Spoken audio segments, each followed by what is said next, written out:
Hi, hello everyone. Questions? Terry, the consensus from some of us on the team is maybe this was a lower energy practice compared to what we see in at least the 2 periods that we got access to. Were you pleased with practice today? Did we have the wrong read on that? Yeah, absolutely. This is one of our better practices. You guys don't get to see our good on good. And we had a good on good right before you guys came out. And then we had individual periods. So in individual, it's a lot of teaching. And so it's like slower and, slower pace. So I thought yesterday was a great practice. Today was a great practice. These guys are working hard. I'm super proud of the effort, and I thought today's energy was fantastic. Terry, it looked like Liam was hanging around the quarterbacks again. Is that maybe a long-term thing that we're looking at there? Yeah, he might be some secret sauce or something like that. Terry, you've been in that stadium dozens, if not hundreds of times as a player, as an assistant coach. Have you thought about what it's going to be like leading a team out onto that field? Yeah, I think I asked someone the other day, I'm still learning my routine, so this is my first home game. I just learned that I now have to stay at the hotel on Friday night, and now what bus I'm riding, and these things are new to me because as an assistant, I didn't stay at the hotel on Friday night, so it'll be a little bit different. This whole thing is really surreal to me. I'm humbled by it. I'm looking forward to it. I'm looking forward to having our home crowd behind us. We've been in 2 hostile environments and welcoming a great home crowd. What's been the most surprising part as you make this transition? Like you said, things as simple as small as the hotel. Like, what are some of the other things that are maybe catching you off guard? All these interviews. Yeah. As an assistant, I may talk to you guys twice a season. It's just a different lifestyle now, and I love it. I embrace it. I want it.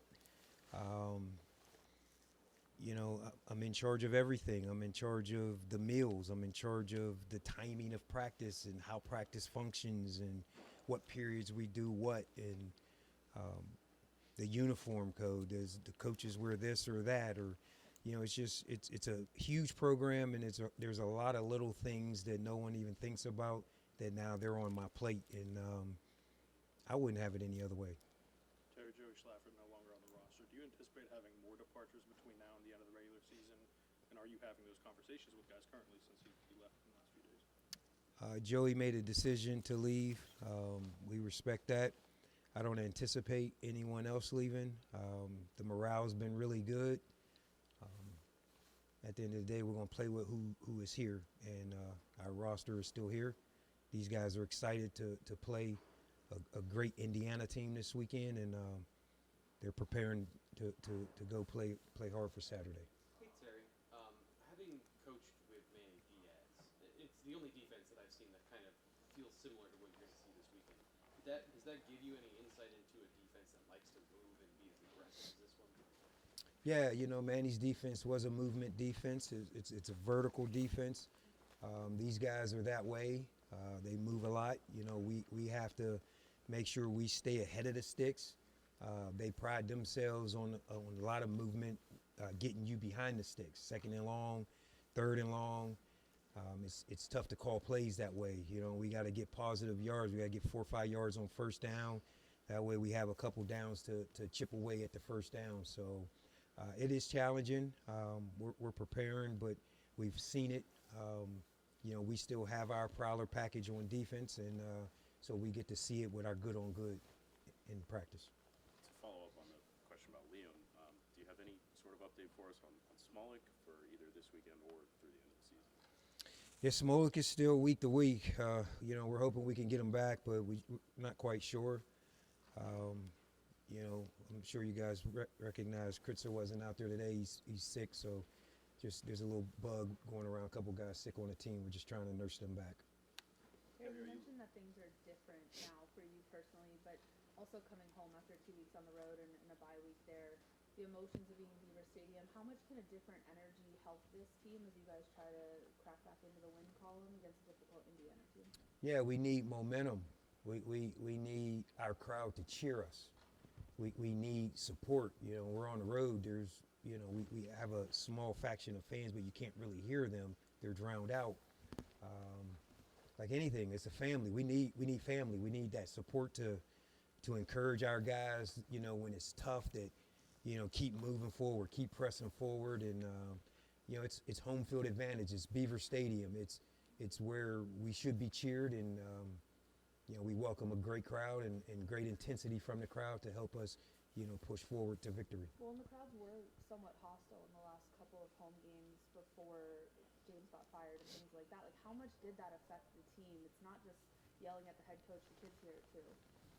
Yeah, I'm sure they hear it, but you know, you hear some of that, but the overall crowd at Beaver Stadium is still positive, and you have to train yourself to only hear the positive, right? It's like we try to teach our guys, stay off social media, right? Don't get too high when it's good, don't get too low when it's bad. So if you never hear that, it's like me, people ask me, did you hear the Ohio State fans? I didn't hear a word, because I don't want to hear it.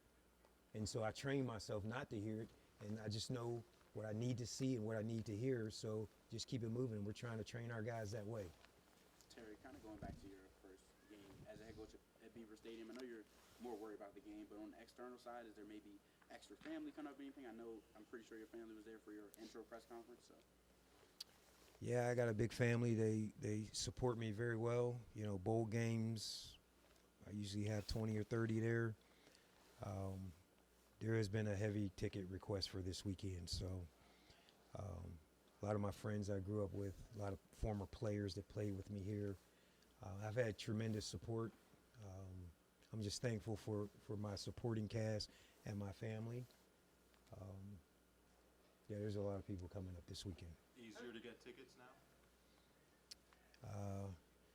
It's a little easier, but it's all a matter of, like, I got 4 comp tickets as an assistant, and I get a little bit more now, but now that I have more, I'm still challenged that I need more. So it's like, they must know I get more, so it's challenging. Sorry. How's Cooper doing? And, you know, there's a lot of talk about him his freshman season, and then coming in this year, there was an expectation for him. How has he been handling the situation behind the scenes, and where is he in his development? What are maybe some of the things that are keeping him from being part of the conversation? Coop's been great. He's a great personality on the team. He's a future captain on this football team. He's got a great personality. You know, he's battled some injuries that set him back initially. But he's doing well now. He's back to full go. And you know, we're trying to work him back into the lineup. We have some good guys up front, and you know, it's hard to crack a lineup, you know, with those guys. But he's out there every day, and he's working hard, and he's doing everything we ask him to do. Hey, Terry, one could argue that Nicholas Singleton and Katron Allen, when you're putting the best 11 out on offense, that the two of them should be out there. Why haven't we seen more of them as a dynamic duo in offensive sets this season? Well, only one of them could touch the ball, so you know, it's just a matter of, can we get 35 touches between the two? You know, that's kind of a benchmark for me to know that our 2 best players are touching the ball. I think we were maybe low 30s in the Ohio State game, so we're close to where we want to be. And this week, you know, we got to have a point of emphasis to run the football, and hopefully we can get both of those guys 35 touches. And if we can do that, that means the game is moving in our favor and in our direction. Terry, what did you see from Nick against Ohio State? He got in space a little bit more. I know that was a goal of yours coming out of the bye week. And what are you looking to build upon that moving forward? Yeah, I thought he did a real nice job with some of the jet sweeps and little perimeter screens to him and just getting him out there.